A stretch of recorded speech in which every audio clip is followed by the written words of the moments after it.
प्रवीण दादा, व्यासपीठावरील सर्व मान्यवर मंडळी यांचा सत्कार झाला, ते नितीन पवार आणि आमचे मित्र कॉम्रेड, तुम्ही इतक्या सातत्यानं ते महाराष्ट्र धर्माच्या बद्दल बोललाय की माझ्या भाषणाच्या 4-2 गोष्टी कमी करायला हरकत नाही अशी परिस्थिती आहे. ते आमचे मित्र किशोर ढमाले, या सगळ्या मराठीच्या लढ्यातले माझे मराठी अभ्यास केंद्रातले सगळे सहकारी आणि मित्र, आम्ही सगळे लोक खूप बोलतो आहोत. 4-5 जण बोललेले आहेत. बोलणाऱ्या माणसांना आपण जेव्हा बोलतो तेव्हा खूप बोलतो हे लक्षात येतच असं नाही, पण ऐकणाऱ्या माणसांनी येतं, कारण त्यांच्या कानावर परिणाम होत असतो. त्यामुळे समाजाच्या दृष्टीने डीजे हीच एकमेव, समाजाच्या दृष्टीनं डीजे हीच एकमेव वाईट गोष्ट आहे असं नाही. खूप सातत्याने बोलणारे खूप लोक हे सुद्धा असू शकते, पण महाराष्ट्र धर्मासाठी एवढं सोचलं पाहिजे असं तुम्हाला प्रवीण दादाने सांगितलेलं आहे. आणि मला आनंद याचा आहे की मी माझ्यानंतर आणखी 3 वक्ते आहेत, त्यामुळे लोकांना सहनशीलतेच्या टोकावर जाण्या लागण्यासाठीची जबाबदारी मला घ्यायची नाहीये. आता आमच्या आडनावाच्या बद्दलचा विनोद मला हनुमंतनी सांगितला, शक्यतो आपल्या आडनावाबद्दलचा विनोद आपणच केलेला बरा असतो, म्हणजे मग इतर लोक करत नाही. आणि माझं जे आडनाव आहे ज्याच्यात मला काही चॉईस नव्हता, त्या आडनावाच्या बद्दल महाराष्ट्रामध्ये आत्यंतिक आदरापासून आत्यंतिक तिरस्काराच्या भावनेपर्यंत सगळ्या. फक्त मी तुम्हाला एवढं सांगतो, माझ्या म्हणण्याबद्दल आणि महाराष्ट्र धर्माच्या मांडणीबद्दल काही मत बनवण्याआधी मी संयुक्त महाराष्ट्राच्या लढ्याचा वारसा सांगणारा पवार आहे. मी विकासासाठी घर बदलणारा पवार नाही, एवढं. त्यामुळे आयुष्यभर सत्तेच्या विरोधात काढावं लागलं तरी चालेल, पण उद्या महाराष्ट्र धर्म सांभाळण्यासाठी 2 गुजरात्यांना खांद्यावर घेण्याची माझी मानसिक तयारी. महाराष्ट्र धर्माबद्दल याच्या आधीचे 2-3 वक्ते बोललेले आहेत. आणि हे मी तुम्हाला सांगतो, मी थोडा तुमच्यापैकी जे लोक प्रवीण दादा जसे मराठा समाजाकडनं एकूणात बहुजन समाजाकडं त्यांचा प्रवास घडला आहे, त्यांच्या किती सहकार्यांचा प्रवास त्यांच्या वेगाने झालाय मला माहिती नाही, पण जर तुमचा प्रवास त्यांच्या वेगाने झाला नसेल तर तुमच्या काही भावना माझ्यामुळे दुखावू शकतात. पण दादाच इथं असल्यामुळे तुम्हाला माझं ऐकणं भाग आहे. दादांवर जो हल्ला झाला तो संभाजी ब्रिगेड या नावामुळे झाला. काही नवहिंदुत्ववाद्यांना असं वाटलं की संभाजी ब्रिगेडच्या मध्ये संभाजी असं नाव असल्यामुळे त्यांच्या भावना दुखावलेल्या आहेत. तर असे लोक जे आहेत ते सध्या 6व्या मजल्यावर राहणाऱ्या पाशवी बहुमताच्या मालकाचे पिट्टे असतात, हे आता आपल्याला सर्वदूर कळलेलं आहे.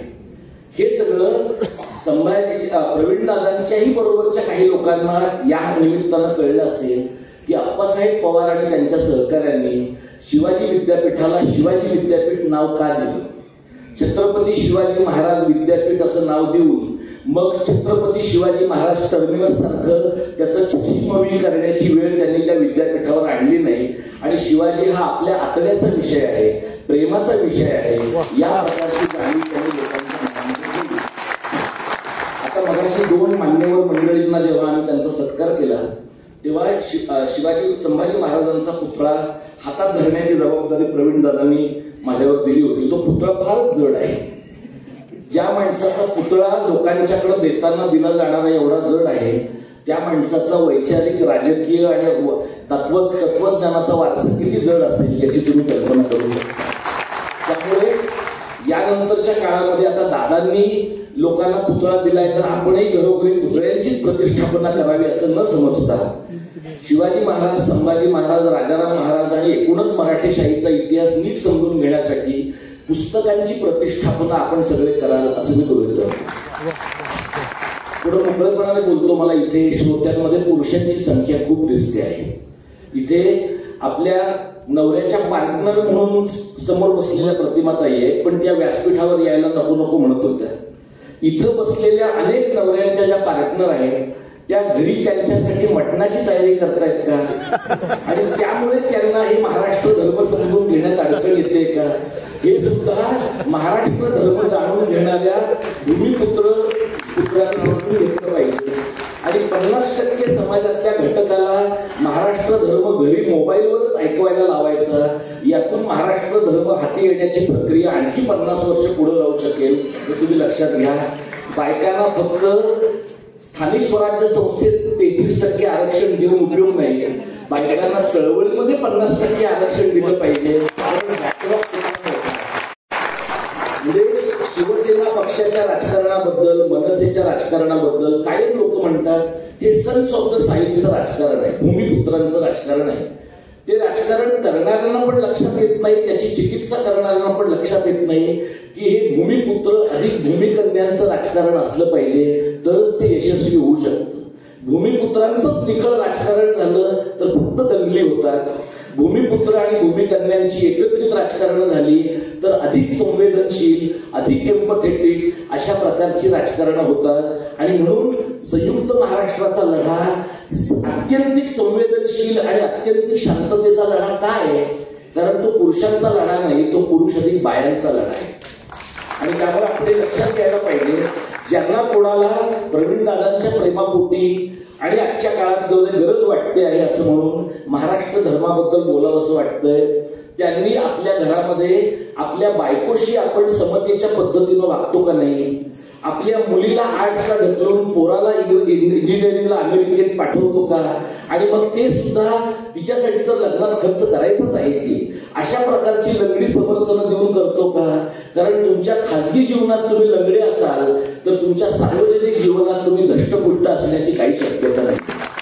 त्यामुळे ज्यांना सार्वजनिक जीवनामध्ये महाराष्ट्र धर्म पुढे न्यायचा आहे, त्यांना वैयक्तिक जीवनामध्ये आपल्या मुलीला, आपल्या बायकोला नुसतं जिजाऊ वगैरे म्हणून मखरात बसवून ठेवायचं आणि नुसतं हरतालिकेच्या पूजा कर म्हणून सांगायचं, या प्रकारचा वेडेपणा करता येणार नाही. अशा प्रकारचा शहाणपणा जर बहुजनांमध्ये आला तर तुमचं राजकारण हे अब्राह्मणी होणार आहे. म्हणजे ब्राह्मणांनी जिथे माती खाल्ली आहे तीच माती नव्या काळामध्ये आपण खायची ठरवली तर आपण नव्या प्रकारचं नॅरेटिव्ह आणि नव्या प्रकारचा डिस्कोर्स उभा करू शकणार नाही. मगाशी एका वक्त्याने उल्लेख केला की राजवाड्यांच्या महाराष्ट्र धर्माच्या मांडणीचा प्रतिवाद राजाराम शास्त्री भागवतांनी केला. आणि राजाराम शास्त्री भागवतांची महाराष्ट्र धर्माची मांडणी किती महत्वाची आहे, राजवाड्यांची मांडणी कशी ब्राह्मणी होती याचा लेख लिहून लिहून महाराष्ट्रावर मारा करणारे आणि लोकमान्य महात्मा अशी मालिका लिहिणारे आणि पुन्हा गरजा महाराष्ट्र असं लिहिणारे एखादे देहूकर सुद्धा महाराष्ट्र धर्माच्या विरोधी वागतात, एवढं भान आपण ठेवलं पाहिजे. आपला देहूकर एकच आहे, आपला देहूकर तोच ज्याच्या गाथा पाण्यात बुडाल्या आणि वर आल्या. आपला देहूकर तो नाही जो देहूला मुख्यमंत्र्याच्या मागे उभं राहून हिंदीची सक्ती होते तेव्हा नंदी बैलासारखा मान डोलावतो, तो आपला देहूकर नाही. त्यामुळे कोणाच्या बद्दल प्रेम दाखवायचं, आपल्या भावकीतलं आहे, आपल्या आडनावाचं आहे, आपल्याच होता, आपल्या गावात आहे, वाडेश्वरला चहा प्यायला भेटतो, या धंद्यावर माणसाचं महाराष्ट्र धर्मावरचं प्रेम ठरता कामा नये. पुणेकरांना हे का सांगायला पाहिजे? कारण पुणेकरांना आपण इतरांच्या पेक्षा सर्वच बाबतीत पॉझिटिव्हली वेगळे आहोत असा समज जोपासायला आवडतं. त्यामुळे मुंबईकरांचं असं आहे की मुंबईकर हे अत्यंतिक उपयुक्ततावादी लोक असल्यामुळे त्यांना कोणाचंच काही पडलेलं नाही. ते महाराष्ट्र धर्माच्या ऐवजी उद्या टांझानियन धर्म जरी त्यांच्यासमोर मांडला तरी सुद्धा ते असं म्हणतील की सकाळ संध्याकाळच्या रेल्वेच्या प्रवासात हे मॅनेज होऊ शकणार आहे. त्यामुळे पुणेकरांची सांस्कृतिक हौस फार दांडगी असल्यामुळे तुमच्याकडनं सांस्कृतिक पाप होण्याची शक्यता पण जास्त आहे. त्यामुळे हे लक्षात घ्या. आणि यानंतरच्या काळात महाराष्ट्र धर्माबद्दल बोलताना आपण शब्दच्छेद करणार नाही, पोपटपंची करणार नाही. आणि हा जो काही महाराष्ट्र धर्म आहे आपला, तो हिंदुत्वावरचा उतार आहे. म्हणजे मार्क्सनं म्हटलंय की धर्म ही अफूची गोळी आहे. आपली अफूची गोळी गुजरातमधून निघून युपीच्या मार्गे दिल्लीला गेलेली आहे. ही जी आपली अफूची गोळी आहे, या अफूच्या गोळीवरचा उतारा आपला आपण शोधायचा. हा उतारा गुजरातला शिकवण्याची जबाबदारी आपली नाही. हा उतारा कन्नड लोकांना सांगण्याची जबाबदारी आपली नाही. आपली पॅन्ट फिटत आली असताना लोकांकडे लक्ष द्यायचं तुम्हाला कारण काय? सगळा देश सांभाळायची जबाबदारी आपल्यावर आहे. हा जो एक आपल्यातला सुजट दंड आहे मराठी माणसांचा, तो काढून जर आपण नीट विचार करायला लागलो तर आपल्याला महाराष्ट्र धर्म थोडाफार कळू शकेल. आता आपण का बोलायला लागलो महाराष्ट्र धर्माच्या बद्दल, मराठी कारणाच्या बद्दल? कारण एक आपल्याला दिसते की एक मोठा शत्रू आपल्या समोर आहे. हा जो शत्रू आहे तो आपल्या सगळ्यांच्या सामूहिक प्रयत्नाने आपण निर्माण केलेला आहे. म्हणजे तो काही पोकळीत निर्माण झालेला नाही. म्हणजे काँग्रेसच्या मंडळींनी खाऊच्याचं धोरण निर्माण केलं, त्यातनं त्यांनी देशापुढे असं चित्र निर्माण केलं की सरकार काहीच करू शकत नाही, बाजारानेच सगळं करायचं आहे. मग बाजारानेच सगळं तयार केलं. त्यातनं आपल्याकडे सिंपल सुधा मूर्तींसारख्या बाई निर्माण झाल्या, आनंद महिंद्र सारखा दिसेल त्या ट्विटवर उत्तर देणारा विद्वान निर्माण झाला. ही आपल्याकडची नवीन विद्वान माणसं आहे. आपले अभिजन कोण आहे तर हे आपले ग्लोबल अभिजन आहे. या ग्लोबल अभिजनांना काय वाटतं, महाराष्ट्रामध्ये काय इनसिग्निफिकंट गोष्ट आहे, तमिळनाडूमध्ये काय अदखलपात्र गोष्ट आहे. आणि आपला जो सगळा शिकला सवरलेला शहाणा वर्ग आहे त्यांना ती शिडी चढण्याची एवढी हौस आहे की त्यांना ती शिडी चढताना खालच्या सगळ्या पायऱ्या मोडून पडलेल्या आहेत. याच्याबद्दलचं भान तितक्या मोठ्या प्रमाणात आलेलं दिसत नाही. आता गेल्या 10-20 वर्षामध्ये तुम्हाला असं जाणवलं की आपल्या समाजामध्ये सगळ्या जातींची आंदोलनं तुम्हाला होताना दिसतात. मराठ्यांची होत आहेत, ओबीसींची होत आहेत, धनगरांची होत आहेत, आदिवासींची होत आहेत. ज्या वेळेला रिडल्सच्या आंदोलनासाठी सगळा दलित समुदाय मुंबईमध्ये गेला त्यावेळेला मुंबईकरांना फार मिरच्या जोमल्या आणि त्यांना असं वाटलं की हे कसे काय इकडे येऊ शकतात, यांनी तर गावाच्या आत पण यायचं नाहीये, हे कसे काय मुंबईत आले. म्हणून गरिबांचे महात्मा ज्योतिबा फुले आपले येवल्याचे त्यांनी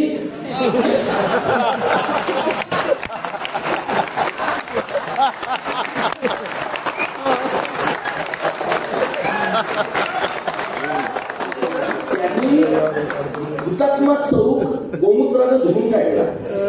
तुम्ही कितीही फुले पगड्या डोक्यावर घातल्या तरी तुमच्या मेंदूतली कीड जात नाही. आणि हा विचार महाराष्ट्र धर्माबद्दल बोलणाऱ्या प्रत्येक बहुजनाने केला पाहिजे की आता आपल्याला माळ्यांबरोबर दोस्ती करायला पाहिजे. अरे पण तुम्हाला छगन भुजबळ सोडून दुसरा बरा माळी 12 कोटीमध्ये मिळालंच नाही का? बरा माळी, बरा मराठा, बरा धनगर, बरा वंजारी. म्हणजे वंजारी तुम्हाला फक्त मुंडेच मिळतो ज्याचा एकमेव धंदा माणसं मारून टाकणं आहे. म्हणजे या पद्धतीने आपण समाजामध्ये हिंसेचं नॉर्मलायझेशन केलं, समाजामध्ये दमदाटीचं नॉर्मलायझेशन केलं. म्हणजे महात्मा फुल्यांना आणि विशेषतः सावित्रीबाईंना फुल्यांच्या मृत्यूनंतर काय प्रकारचं आयुष्य जगावं लागलं हे एकदा तपासा. आणि मग नाशिक मधला फुल्यांचा भुजबळांचा जाऊन वाडा बघा. पुढच्या 50 पिढ्यांची ज्या माणसाने सोय केलेली आहे तो तुम्हाला फुल्यांचा वारस वाटतो. ज्यांची संपत्ती मोजता मोजता ते भाजपमध्ये जाऊन पोहोचले तो तुम्हाला शाहू महाराजांचा वारस वाटतो. आणि मग या माणसांनी जेव्हा शिवशाहू म्हणजे आंबेडकरांची नावं दिली, आता आंबेडकरांचं नाव घेणारे कोण आहे, एक आंबेडकर जे आहेत तेच आहे की ते सकाळी काय बोलतात ते संध्याकाळी आपल्याला लक्षात राहत नाही. त्यामुळे सकाळी ते असं म्हणतात की मोदीला अक्कलच नाही आणि संध्याकाळी ते म्हणतात की पवारांसारखा शत्रूच नाही. त्यामुळे आपली टोटल लागत नाही की म्हणजे बाबासाहेबांनी खूप लिहिलं.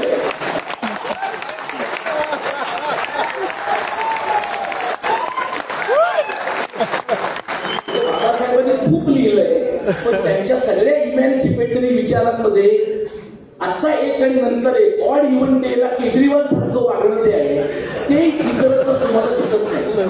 हा जो प्रॉब्लेम आहे हे आमचे पुढारी आहेत, आमचे मुखंड आहे.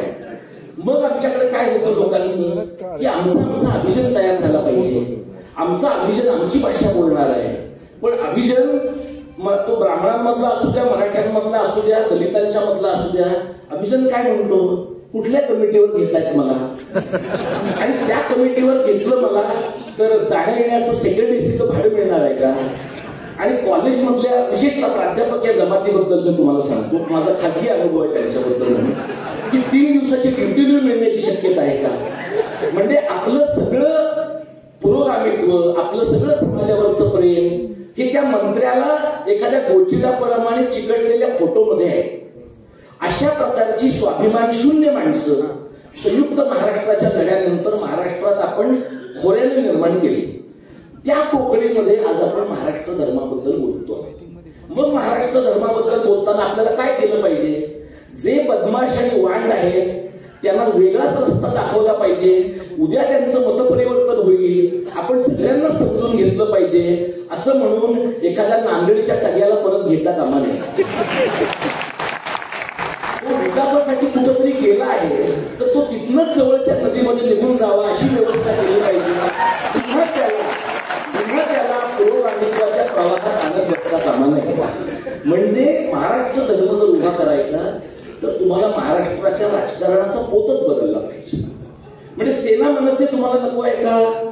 तर नको आहे. ते का नको आहेत आपल्याला? लोक काय म्हणतात, अरे ते मारहाण करतात, ते मारहाण करतात, बरोबरच आहे. पण जे ग्रामीण सरंजामदार आहे त्यांचा कुठला तरी 10वा PA एखाद्या पांडाला पान लागला म्हणून गावातल्या दलिताला कसा वागवतो? त्यासाठी मारायला जाण्यासाठी एखादा पाटील एखादा पवार लागत नाही, त्यांचा 10वा PA पण पुरतो आहे. ही जी सरंजामदारांची मानसिकता आहे, म्हणजे आम्ही आमच्या गड्या पण जपणार आणि आम्ही महाराष्ट्र धर्म पण पाळणार, असली धुपपट्टी चालणार नाही. तुमच्या गड्या तुम्ही पाडल्या पाहिजे, नाहीतर तुमच्या गड्यांना जशी जेन्सीनं आता नेपाळमध्ये खंड्या लावल्या, इथली पोरं तुमच्या पण गड्यांना खंड्या लावतील पुढे. त्यामुळे महाराष्ट्र धर्म यानंतरच्या काळातला जर उभा राहायचा असेल, म्हणजे सगळ्यांनी आता काय झालंय, विचारवंत सगळे आपापल्या जातींमध्ये लोकांनी वाटलेले आहेत. म्हणजे कार्यकर्त्यांनी वाटलेले आहेत, चळवळी चालवणाऱ्यांनी वाटले आहेत, प्राध्यापक मंडळींनी वाटलेले आहेत. तुम्ही प्राध्यापकांचं चेक करा, प्रतिमाताई सांगू शकतील तुम्हाला. प्राध्यापकांचे PhDचे विषय सुद्धा आणि चॅनलवाल्यांनी सुद्धा, चॅनलवाल्यांचे मी म्हटलं का नाही माहितीये, ह्यांची फार गोष्टी आहे आणि चॅनलवाल्यांचा आणि त्यातल्या मुखंडांचा माणूस या लेवलला विचार करावा की नाही याच्याबद्दल अजून माझ्या मनामध्ये शंका आहे. तर हे तुम्हाला असं दिसेल की विचारवंत म्हणजे प्राध्यापकांचे सुद्धा संशोधनाचे तुम्ही विषय बघितला तर तुम्हाला फार अपवादाने एखादा मराठा बाबासाहेबांच्या आणि फुल्यांच्या विचारांची तुलना करताना दिसेल. तो मध्ये मध्ये काहीतरी पाचत जाऊन शिंदेचं जरा करून बघूया का, पण राणा चव्हाणांचं थोडंफार जमतंय का, आपल्यातले पडतात ते. म्हणजे आपल्यातले पडतायत म्हणून आपलीच माणसं गोळा करायची, हा शुद्ध ब्राह्मणी व्यवहार आहे. तुमचं आडनाव पवार असेल ना तर कांबळे असेल ना तर काही असेल, जोपर्यंत तुमच्या विचारांच्या कक्षा जातीच्या पलीकडे जात नाही आणि जो विकास होणं हा बऱ्याच ब्राह्मो समाजवाद्यांचा आणि ब्राह्मो कम्युनिस्टांचा आवडता छंद आहे. पण तुम्ही विकास होता असं म्हणता आणि तुमच्या वर्तनात्मक विचार प्रक्रियेतनं विकास होणं दिसतं, या दोन जमीन आसमानाचा फरक असलेल्या गोष्टी आहेत. तुम्ही फार गळ्यात किल्ले फिरवून मी विकास झालो कारण मी त्या जातीतल्या बाईशी लग्न केलं, पण तिच्याशी तू माणसासारखं वागलायस का? तर हे जे आहे हे लक्षात घेतल्याशिवाय समाजाच्या सगळ्या थरामध्ये आपल्याला महाराष्ट्र धर्माचा विचार नीट करता येणार नाही. राजवाड्यांचा मगाशी उल्लेख झाला, राजाराम शास्त्री भागवतांचा उल्लेख झाला. इथे मगाशी शिवाजी महाराजांच्या बद्दल बरंच बोललं गेलंय. मला वाटतं आरा कुलकर्ण्यांच्या एका पुस्तकामध्ये येसुबाईंच्या तोंडचं वाक्य आहे की शिवाजी महाराजांना काय प्रकारचा महाराष्ट्र हवा होता, काय करायचं होतं, मराठीयांचे कोमटे करावे असं त्यांना करायचं होतं. आता हे जे मराठीयांचे कोमटे करायचे आहे ते मराठी लोकांचं करायचं आहे. त्या काळामध्ये मराठा हा शब्द जसा भूगोल वाचक वापरला जात होता तसं करायचं आहे का आत्ताच्या काही मराठा पुढाऱ्यांना वाटतंय तसं 96 कोळी मराठ्यांचं बदल करायचं होतं. आता किमान महाराजांना एवढं तर करायचं नव्हतं, कारण महाराजांना वाद आणणाऱ्या लोकांमध्ये 96 कोळी मराठ्यांचं प्रमाण फार मोठं आहे. म्हणजे महाराजांना आणणारे आणि चव्हाण साहेबांना आणणारे, पण हे त्या दोघांमधलं प्रॉब्लेमली एकमेव कॉमन गोष्ट आहे. आता या परिस्थितीमध्ये आपण महाराष्ट्र मिळवला 4 वर्षाच्या संघर्षाने मिळवला. आपला प्रॉब्लेम असा आहे की आपण तापायला वेळ घेतो, समाज म्हणून तापलो की भरपूर तापतो आणि एकदा जॉब प्रोफाईल पूर्ण झालं की नंतर आपण पुढची असाइनमेंट आपल्या घरी येईपर्यंत बसून राहतो. त्याला 10, 20, 25, 50 किती वर्ष लागू शकतात. म्हणजे आता संयुक्त महाराष्ट्राचा लढा लढल्यानंतर इतक्या सहजपणाने मराठी लोकांनी करून सगळं सेनेच्या हातात का बरं सोपवलं असेल. म्हणजे प्रॉब्लेम सेना प्रभावी झाली हा नाहीये, प्रॉब्लेम महाराष्ट्र धर्म आणि मराठीकरणाचं काम करण्यासाठी सेना आपल्याला संयुक्त महाराष्ट्र समितीपेक्षा जास्त लायक वाटली आहे. का नाही आपल्याला डांगे जास्त लायक वाटले, का नाही SM आपल्याला जास्त लायक वाटले, का नाही नाना पाटील आपल्याला जास्त लायक वाटले. याचं साधं कारण असं आहे की आपण युद्धामध्ये मनपूर्वक लढणारे पण त्यानंतर त्याच्या मागचा पुढचा नीट विचार करणारा समाज आहोत, न विचार करणारा समाज आहोत. आता 65 वर्षांनी आपल्या देशामध्ये मोठा बदल झालाय आणि त्या बदलामध्ये तुम्हाला असं दिसेल की काँग्रेस नावाचा जो पक्ष स्वातंत्र्याच्या पूर्वी होता त्याला लोक अमरेला पार्टी म्हणायचे, सगळे डावे उजवे लोक होते. आता त्यातले जे सरंजामदार मंडळी होती त्यांचं काँग्रेसवर हळूहळू इतकं वर्चस्व झालं की तुम्ही 1990 पासून 2014 पर्यंत महाराष्ट्र सरकारच्या वेगवेगळ्या समित्यांवरची माणसं जर बघितली तर त्यात किमान 50% माणसं ही तेव्हा पिढ्यात बसलेली आणि 2014च्या स्वातंत्र्यानंतर जागे झालेली RSSची माणसं आहेत. म्हणजे काँग्रेसवाल्यांना महाराष्ट्राचा विकास RSS वाल्यांच्या खांद्याला खांदा लावून करायचा होता. हे जे आहे आता ह्याच्यामध्ये आता हनुमंत पवारांना म्हटलं बघा माझं बोलून झाल्यानंतर हा बोलतो आता मी उत्तर कसं देणार, तुमच्या बाजूने मीच देतो की तुमच्यासारखे चांगले काँग्रेसवाले तेव्हा होतेच, पण तुमच्यासारखे चांगले काँग्रेसवाले हे त्यावेळेलाही परिघावर होते आणि ते काँग्रेसवाले तेव्हाही मुंबईतल्या भांडवलदारांच्या सोबतच होते.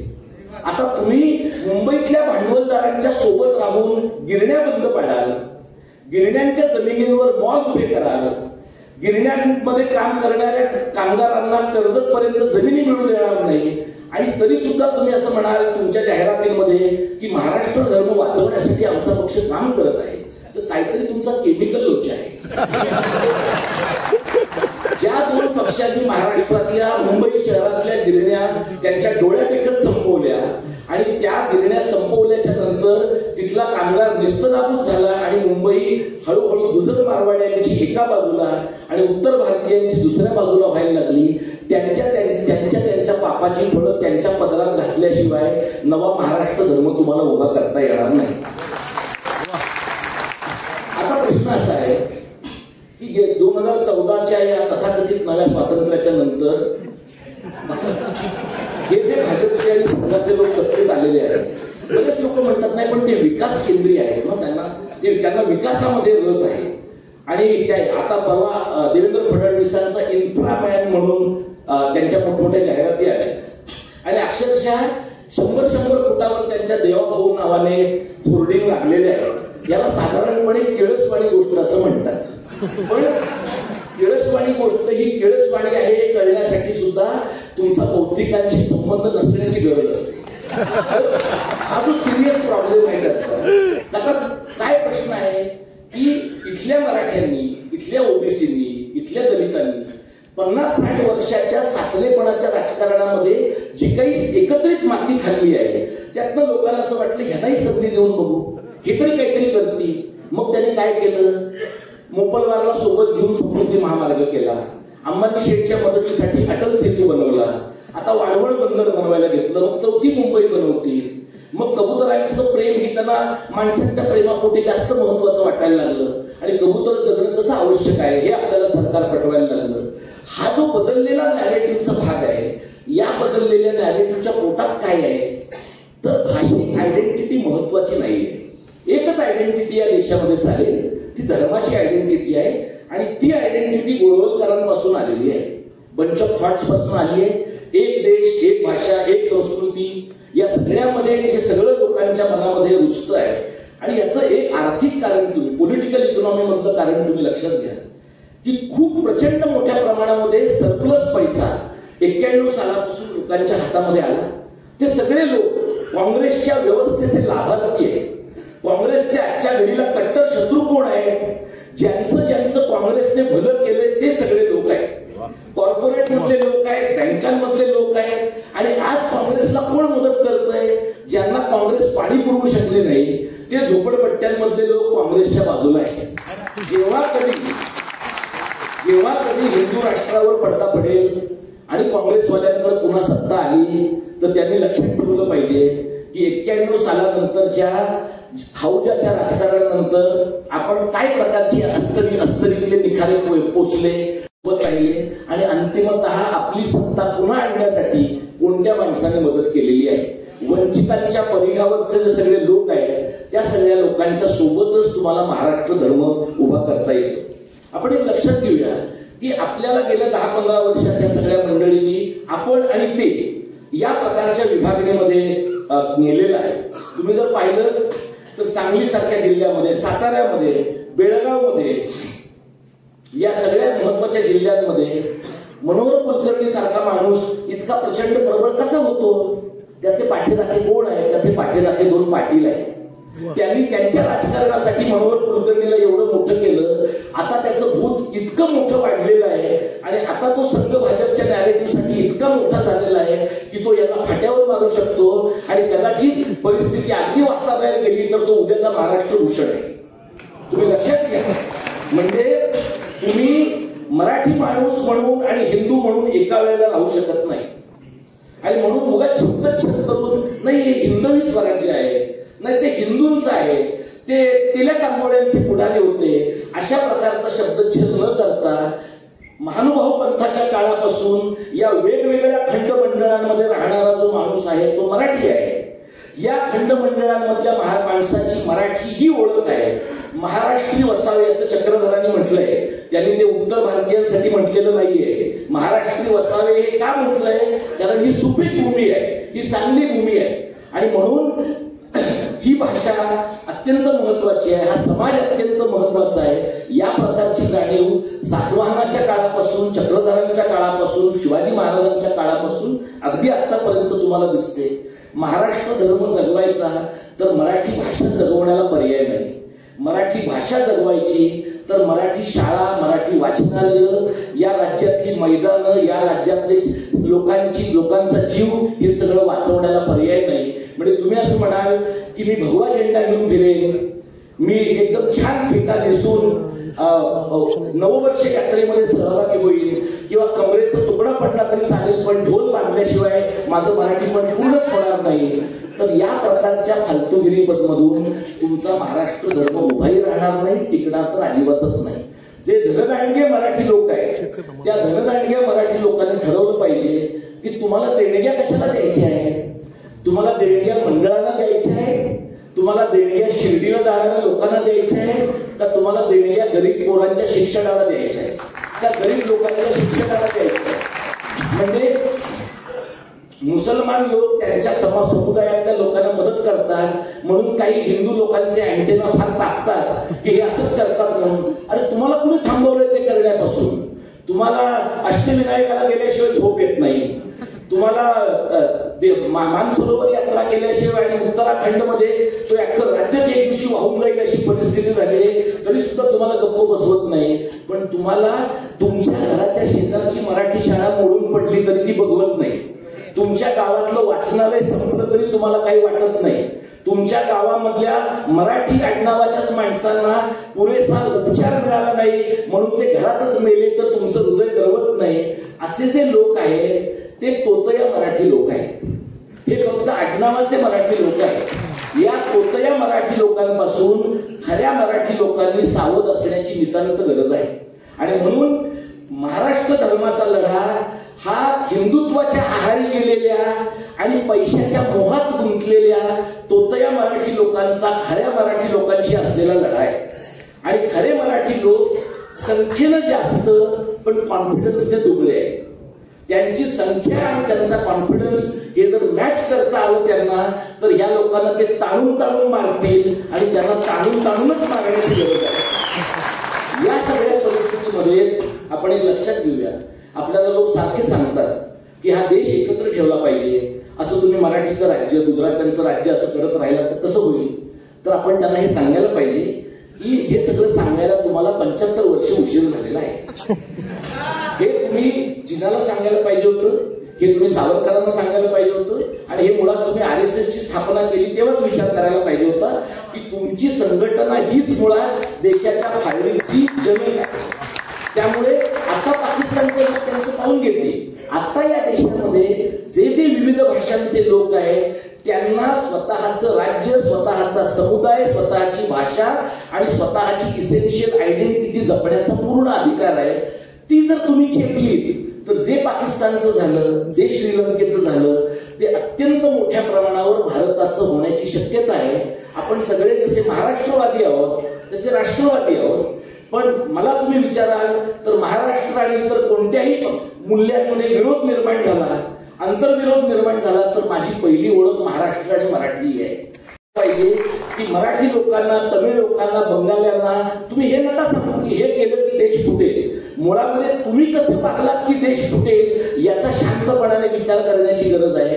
आणि म्हणून आपल्या पुढे 2 पर्याय आहेत. नीट असा महाराष्ट्र उभा करायचा, आणि तो महाराष्ट्र कसा असेल तर तो महाराष्ट्र केवळ चकचकीत गव्हर्नमेंटच्या DGIPRच्या जाहिरातीत दिसतो तसा नाही, जेन्युइनली बरा दिसेल अशा प्रकारचा. आणि मग तो खडबडीत आहे ना, मग तिथं नाही काही ठिकाणी पाणी मिळत आहे, काही ठिकाणी बायकांवर अत्याचार होत आहे, काही ठिकाणी जातीबाहेर जाऊन पोरीनं लग्न केलं तर लोकांना आपल्या मुलीला आणि त्या जावयाला मारून त्यांची बॉडी एखाद्या बोरवेलमध्ये टाकण्याच्यासाठी सैराट बघायची गरज नाहीये. लोक मुळात इतके नीच आहे. तर लोकांचं हे जे नीचपण आहे हे मराठी समाजाचा अंतर्निहित भाग आहे हे मान्य करून यांना नेम आणि शेण केल्याशिवाय तुम्हाला नीट महाराष्ट्र नाही उभा करता येणार. म्हणजे तुम्ही बाबासाहेबांचा फोटो लावा आणि मराठ्यांनी आणि ओबीसींनी, ब्राह्मणांनी आणि मराठ्यांनी, ओबीसींनी आणि दलितांनी रोटीबेटी व्यवहार केला तर घरी बोलवून त्या पोराला आणि पोरीला मारून टाकाल आणि बाबासाहेबांच्या नावानं फोटोला हार घालाल तर तुमच्यासारखे दुतोंडी आणि दुटप्पी तुम्हीच आहात. महाराष्ट्र धर्म, मगाशी सत्याचा उल्लेख झाला, सत्याच्या अखंडाचा उल्लेख झाला. महाराष्ट्र धर्माचा पाया सत्य हाच आहे. महाराष्ट्र धर्माचा पाया सामूहिक सत्य हा आहे. आणि महाराष्ट्र धर्माचा पाया पूर्व गौरवामध्ये रमणं हा नाही. ज्ञानेश्वरांनी त्याला योग्य वाटतं ते केलं. ज्ञानेश्वरांनी संस्कृतातनं मराठीमध्ये लेखन आणलं. तुकाराम महाराजांनी लोकांना खडसावलं. चक्रधरांनी आणि महानुभाव पंथीयांनी मराठी ही तत्वज्ञानाची भाषा होईल म्हणून प्रयत्न केला. आज आपण मराठी समाजा म्हणून बाकी मोठ्या मोठ्या लांब डेंगा मागणं सोडून द्या. आपल्या घरामध्ये आपल्या मुलामुलींच्या वाढदिवसाला मराठी पुस्तकं आणावी एवढं तरी आपल्याला कळतंय का? आपला मुलगा आणि मुलगी मराठी शाळेत अनिवार्यपणे गेली पाहिजे एवढं तरी आपल्याला कळतंय का? बाबासाहेबांचं नाव घ्यायचं, फुल्यांचं नाव घ्यायचं, शाहू महाराजांचं नाव घ्यायचं आणि सगळा व्यवहार इंग्रजी धार्जणा करायचा आणि सगळा व्यवहार उत्तर भारतीय धार्जणा करायचा. या प्रकारच्या दुटप्पीपणामधनं समाज म्हणून आपण बाहेर येण्याची गरज आहे. आता तुम्ही असं म्हणाल की तू एवढा घसा खरवडून बोलतोयस, आधीचे पण लोक एवढं घसा खरवडून बोलले, तर हे सगळं आम्ही का करायचं? एक असं करायचं की ज्यांच्यावर तुमचा जीव आहे ते तुम्हाला सुचवतायत की त्यातली प्रायमरी गोष्ट नाही. आणि मी तुम्हाला असं सुचवेन, आम्ही सगळे जे बोललेलो आहोत ते इथं रेकॉर्ड झालंय, ते पुन्हा पुन्हा ऐका. तुम्हाला आवडलं तर न आवडलं तरी. आणि ह्याच्यात तुम्हाला खटकणारं जे आहे तेही बोला, आवडणारं जे आहे तेही बोला.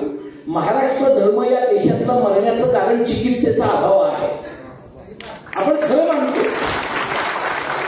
म्हणजे परिस्थिती आपल्याकडे अशी आली की आपल्याला हर्षवर्धन पाटील म्हणतात तेही खरं वाटायला लागलंय, रामदास आठवले म्हणतात तेही खरं वाटायला लागलंय, आणि भुजबळांच्या मफलरच्या आत्म जे ऐकू येतं तेही खरं वाटायला लागलंय. हा आपला प्रॉब्लेम आहे.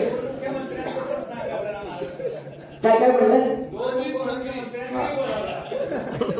हो, काय आहे की गेल्या 2 वर्षामध्ये दादांनी ती गुलाबी जॅकेट घालून त्यांचा महाराष्ट्र धर्मच गुलाबी झालाय. आणि एखाद्या माणसाला शून्य विनोद बुद्धी जेव्हा असते तेव्हा तो विनोद करतो आणि म्हणतो हे विनोदी आहे बरं का. दादा हा त्या कॅटेगरीतला माणूस. पण तुमचा बाप जर तुमचा चुकता जर देशातला मोठा पुढारी असेल आणि तुमच्या वयाची 60 येईपर्यंत त्याने तुम्हाला चमच्याने भरवून 70,000 कोटीपर्यंत नेलं असेल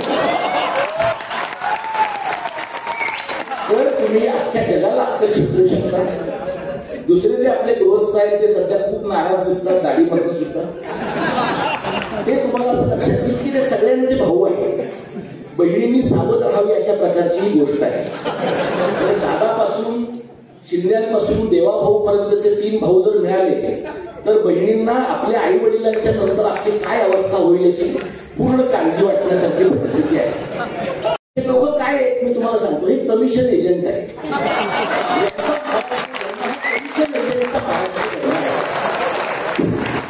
बरेच लोक असं सांगतात, मला बोलून सांगते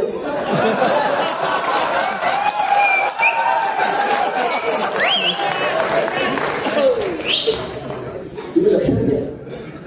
असं म्हणतात की एक जण फार पहाटे उठतात आणि एक रात्रभर जागतात. तुम्ही किती वाजता उठता आणि किती वाजता झोपता याच्यापेक्षा उठता तेव्हा आणि झोपता तेव्हा कोणाचं काम करता हे जास्त महत्वाचं आहे. तुम्ही जर काम गुत्तेदारांचंच करणार असाल, तुम्ही जर काम भावतीचंच करणार असाल तर तुम्ही थोडा जास्त झोपला तर ते महाराष्ट्राच्या हिताचं राहील. आपण एक लक्षात घ्यायला पाहिजे की संपूर्ण नवी जी राजकीय मांडणी आहे त्या संपूर्ण नव्या राजकीय मांडणीमध्ये, सांस्कृतिक मांडणीमध्ये, म्हणजे मगाशी इथे दना गव्हाणकरांचा, अण्णाभाऊंचा वगैरे उल्लेख झाला. अण्णाभाऊ आणि अमर शेखांना ज्या प्रकारचा मृत्यू आलेला आहे, एखाद्या समाजाच्या निर्मितीसाठी लढणाऱ्या माणसांना अपघातात मृत्यू होतो, गरिबी झोपडपट्टीमध्ये मृत्यू येतो आणि मग एकदम 60 वर्षांनी आपल्याला लक्षात अरे बापरे हेच ते संयुक्त महाराष्ट्राचे हे एका नालायक समाजाचं लक्षण आहे. म्हणजे अण्णाभाऊ साठ्यांना चिरागनगरमध्ये घाटकोपरला मी जिथं राहतो त्या भागात ते जवळपास उपाशी तापाशी गृहस्थ मेले, तेव्हा काँग्रेसचं सरकार होतं की नाही. चव्हाणांच्या सारखे सुसंस्कृत चेहरा असलेले, संवेदनशील वगैरे ज्यांच्यासाठी विशेषण लिहिताना तळवळकर थकत नव्हते, अशा प्रकारचे लोक होते की नाही. का नाही अण्णाभाऊ साठ्यांना घर मिळालं? का अमर शेखांच्या कुटुंबाची वाताहत झाली? म्हणजे आपलं म्हणणं असं आहे की तुम्ही फूट सोल्जर म्हणून काम केलं पाहिजे. तुम्ही संयुक्त महाराष्ट्राचं जे स्मारक आहे ना, त्या स्मारकाचा इतिहास पहा. त्या स्मारकासाठी सुद्धा लढा उभारणाऱ्यांना पैसे गोळा करावे लागले. इतका बिघडला समाज आहे आपला की ज्यांनी तुमच्यासाठी 4-4 वर्ष आयुष्याची घालवली, 107 माणसं मेली, एक अख्खं मोठं शहर या देशाला ताकद देणारं तुमच्या राज्यामध्ये आलं, त्या मेलेल्या माणसांचं स्मारक उभारण्यासाठी तुमच्याकडे पैसा नाही. आणि आता तो फ्लोरा फाउंड काय आहे, हुतात्मा स्मारक काय आहे, तुम्ही जाताना कोणालाही विचारा, कोणालाही हुतात्मा स्मारक ही काय भानगड आहे हे 1 मे शिवाय कोणाला माहित नाही. म्हणजे आपला प्रॉब्लेम असा आहे की नजीकच्या इतिहासातलं आपल्याला काहीच लक्षात राहत नाही, पण ज्याच्यातलं काहीच वाचलेलं नाही ते आपल्याला सगळं लक्षात आहे. म्हणजे आता गेल्या वर्षभरामध्ये तर सातवाहन कालाचे तज्ञच निर्माण झालेले आहेत. कारण अभिजातचं दुकान उघडलेलं आहे. अभिजातचं दुकान उघडल्यामुळे कवी आणि लेखकांना आतून उकळ्या फुटत आहेत की आता आपण कमिटीवर जाणार, आता फेलोशिप आहे, आता फिरता येणार, मग सरकारी खर्चाने मराठीच्या प्रेमापोटी दारू पिणं तर अपरिहार्यच आहे. हे जे लोक आहेत शून्य स्वाभिमान असलेल्या समाजातले, यांच्या जीवावर तुम्हाला महाराष्ट्र धर्म उभा करता येणार नाही. आणि म्हणून यानंतरच्या काळामध्ये मी भाष्यकर चळवळीतला कार्यकर्ता आहे. 6 महिन्यापूर्वी आम्हाला वाटत होतं की मराठी अभ्यास केंद्र बंद करावं, कारण मराठी समाजाला गरज उरलेली नाही. पण फडणवीसांनी आमचं ऐकलं. त्यांनी अत्यंत उर्मटपणाने ते 2 GR काढले. ते माघारी घेण्यासाठी आम्ही सगळे लोक भांडलो आणि ते मागे गेले. मी तुम्हाला सांगतो, एका छोट्या लढाईतला विजय हा मोठा विजय आहे असं मानून स्वतःची फसवणूक करणाऱ्यांच्या पैकी मी नाहीये. मला असं दिसतं की आपण एक छोटी लढाई जिंकलेलो आहोत आणि आणखी शेकडो लढाया कदाचित आपण हरूच. अशा प्रकारच्या परिस्थितीमध्ये प्रतिकूल वातावरण आता आहे. जो प्रश्न मला पडतो तो किशोर ढमालेंना पडतो, तशाच प्रकारचा प्रश्न सत्यजित चव्हाणला कोकणामध्ये पडतो, तशाच प्रकारचा प्रश्न शक्तीपीठ मार्गाच्यासाठी लढणाऱ्या लोकांना पडतो, वाढवण बंदर नको म्हणणाऱ्या शशी सोनावणेला पडतो.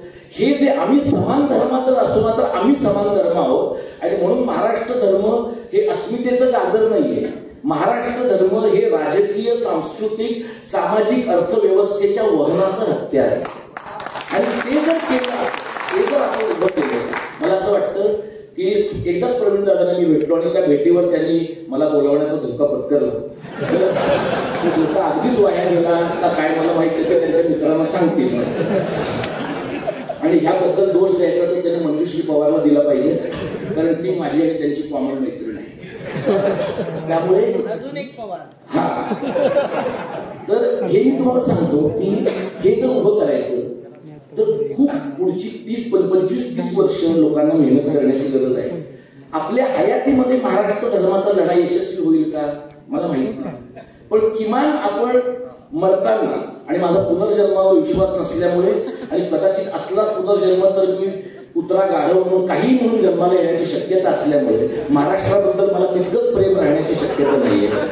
त्यामुळे पुनर्जन्म नाही असं गृहीत धरून या नंतरच्या काळामध्ये अशा प्रकारचा वारसा आपण सोडला पाहिजे की नंतरच्या पिढीला या नालायकांनी काय करून ठेवलं असं वाटतं कामा नये. एवढी मिनिमम गोष्ट करावी असं मला वाटतं. आणि एक मी तुम्हाला सांगतो, काम करणाऱ्या माणसांना खाजगीमध्ये निराश होण्याचा अधिकार आहे. जाहीरपणे त्यांनी दंड थोपटूनच फिरलं पाहिजे. मला वाटतं यदुनाथ छत्यांचं वाक्य आहे की जे दुबळे आहेत त्यांचा आवाज वरचाच लागतो. माझा आवाज का वरचा लागला आहे तुमच्या लक्षात आलं असेल. धन्यवाद. जय मराठी, जय महाराष्ट्र.